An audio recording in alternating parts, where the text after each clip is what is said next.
আসসালামু আলাইকুম। একটা গণিতের সমাধান আপনারা দেখেন যে বার্ষিক সুদের হার 15% থেকে হ্রাস পেয়ে 13% হয়। এক ব্যক্তি 6 বছরের সুদ 84 টাকা কমে গেলে তার মূলধন কত? ঠিক আছে, তাহলে আপনারা দেখেন সুদের হার আর ইজুকাল কত? 15%, ঠিক আছে, মূলধন। আর দ্বিতীয় সুদের হার 13%, ঠিক আছে। আর সময় হচ্ছে আপনার 6 বছর।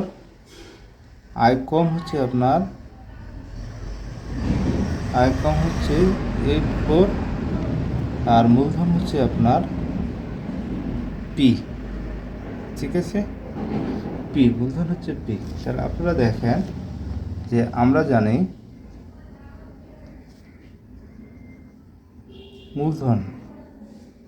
মূলধন পি, তাহলে হচ্ছে কি হ্রাসকৃত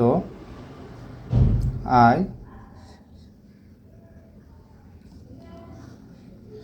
তাহলে আপনারা দেখেন যে প্রথম সুদের হার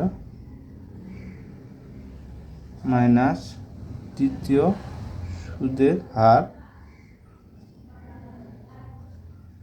ইন্টু সময়, ঠিক আছে, ইন্টু সময়। তাহলে আপনারা দেখেন যে সুদের হার এত, দ্বিতীয় সুদ এবং সময় এত, তাহলে এখানে আপনারা দেখেন তাহলে হচ্ছে হ্রাসকৃত হয় তো 84, ঠিক আছে।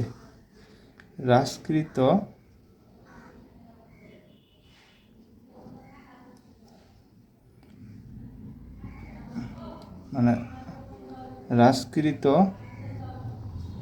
আয় হচ্ছে কত?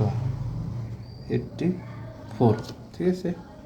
তাহলে 84 ইন্টু 100 বাই প্রথম মূলধন, তাহলে 15 মাইনাস 13 ইন্টু 6, ঠিক আছে। তাহলে 84 0 13, 15 থেকে 2 ইন্টু 6, ঠিক আছে। তাহলে হচ্ছে 12, 84 কত? 12,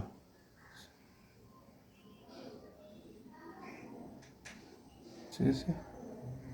তাহলে আপনারা কাটায় যে 4 3 12, 4 2 8, 4 1 4, ডবল 0, ঠিক আছে। তাহলে হচ্ছে আপনাকে 3 7 21, 700 টাকা, ঠিক আছে। উত্তর কী আসবে আপনার? 700 টাকা। তাহলে আপনার 700 টাকা কী হলো? মূলধন, মূলধন হলো কি আপনার 700 টাকা। মূলধন হলো আপনার কি 700 টাকা, ঠিক আছে। তো ধন্যবাদ আপনাদের।